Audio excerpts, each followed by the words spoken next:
One of the stories of this offseason is that the starting pitching leaves something to be desired. There are a few solid middle-of-the-road starters, but overall, the free agent crop this year is nothing too exciting. Well, there's going to be a new name added to the market. The Seibu Lions of Japan's NPB have posted left-handed pitcher Yusei Kikuchi. Kikuchi is not a future ace like a Yu Darvish or Shohei Ohtani, but he is 27 years old and has a 2.81 career ERA in Japan. There are some durability concerns, and whether or not his stuff can carry over to the big leagues is a legitimate question, but he'll get plenty of interest. Kikuchi has 30 days to negotiate with all teams before making his decision. The Red Sox should be in the market for a starting pitcher this year, but Kikuchi might be too expensive and too risky. Plus, I don't anticipate them signing another left-handed pitcher to join their rotation. GMs may try to eliminate trade waivers. The GM meetings are taking place in San Diego right now.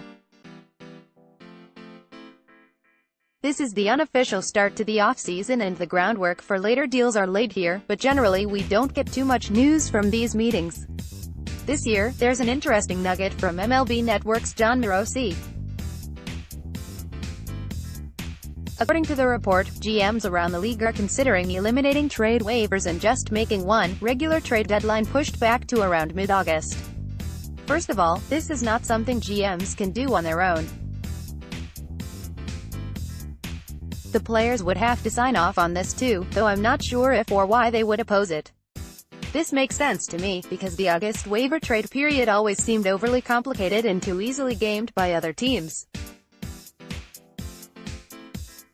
I would guess some of the questions around Josh Donaldson's trade to Cleveland this past August played a role in this being brought up this year. I'm not sure we'll actually see any changes, but it's interesting that it's being brought to the public to gauge reactions. White Sox ready to make a splash. Another nugget from Morosi. He says the White Sox could be in the market for both Manny Machado and Bryce Harper. On its face, it does make some sense. The White Sox are a rebuilding team, but they should be ready to enter their contention window soon, and they have virtually no money on the books. They are the second team in Chicago, but they are still a Chicago-based baseball team. The money should be available to make this kind of splash. However, they have never spent money like this. Jose Abreu's contract is the biggest they've ever handed out. It's not impossible that they make these moves and shock the world, but, well, I'll believe they'd even be willing to sign one when they actually do it, and not a minute earlier. The rest of the BBWAA awards: we know that Alex Cora was a finalist for AL Manager of the Year, and the Mookie Betts was a finalist for AL MVP. For whatever it's worth, not much. I'd expect Bob Melvin to win Manager of the Year and Betts to take home the MVP.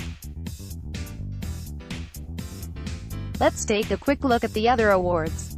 NL Rookie of the Year: Ronald Acuna, Walker Buehler and Juan Soto were the finalists. This is a fun race between two all-time talented young bats, but I expect Acuna to win. NL Rookie of the Year: Miguel Andujar, Shohei Ohtani and Gleyber Torres were the finalists. Ohtani missed time this year, but ultimately he's too unique, too exciting and frankly too good to lose this. NL Manager of the Year: Bud Black, Craig Counsell and Brian Snitker were the finalists.